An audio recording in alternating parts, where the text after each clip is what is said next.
మాసానాం మార్గశీర్షోహం అంటే మార్గశిర మాసమును నేను అని శ్రీకృష్ణుడు చెప్పాడు. ఇంతటి పవిత్రమైన మార్గశిర మాసంలో శుక్లపక్షంలో గీతా జయంతి జరుపుకుంటాం.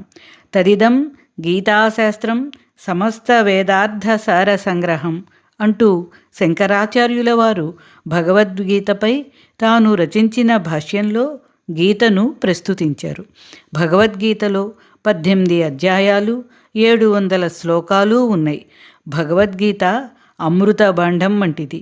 అమృతాన్ని చాలా తక్కువ పరిమాణంలో స్వీకరించినా శాశ్వతత్వాన్ని పొందగలం. అలాగే భగవద్గీతను ఆస్వాదించేవారు శుభ పరిణామాలు పొందగలరు. ఆపదం నరకం ఘోరం గీతాధ్యాయీ న పశ్యతి అనగా భగవద్గీతను పారాయణం చేయువారు ఆపత్తులను భయంకరమైన నరకాన్ని ఎన్నటికీ పొందరు.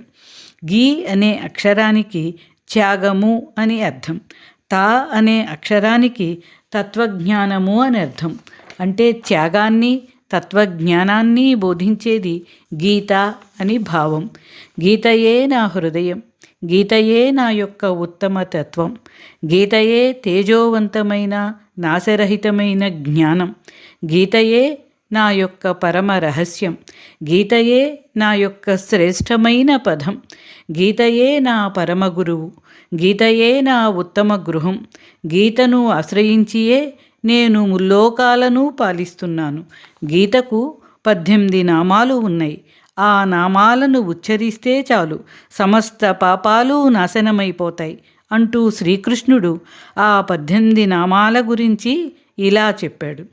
గంగా గీతాచ గాయత్రి సీతా సత్యా సరస్వతి బ్రహ్మవల్లి బ్రహ్మ విద్య త్రిసంధ్య ముక్తిగేహిని అర్ధమాత్ర చిదానంద భవగ్ని భ్రాంతినాశని వేదత్రయీ పరానంత తత్వార్థ జ్ఞానమంజరి ఇత్యాతాని జపేన్నిత్యం నరో నిశ్చల మానసః జ్ఞానసిద్ధిం లభేన్నిత్యం తదాంతే పరమం పదం. అంటే గంగా, గీత, గాయత్రి, సీత, సత్య, సరస్వతి, బ్రహ్మవల్లి, బ్రహ్మ విద్య, త్రిసంధ్య, ముక్తిగేహిని, అర్ధమాత్ర, చిదానంద, భవగ్ని, భ్రాంతినాశిని, వేదత్రయీ, పర, అనంత, తత్వార్థ జ్ఞానమంజరి అనే ఈ 18 నామాలు భక్తి శ్రద్ధలతో నిరంతరం జపించేవారు జ్ఞానసిద్ధి పొంది చివరకు పరమాత్మ పదాన్ని చేరుతారు అని భావం.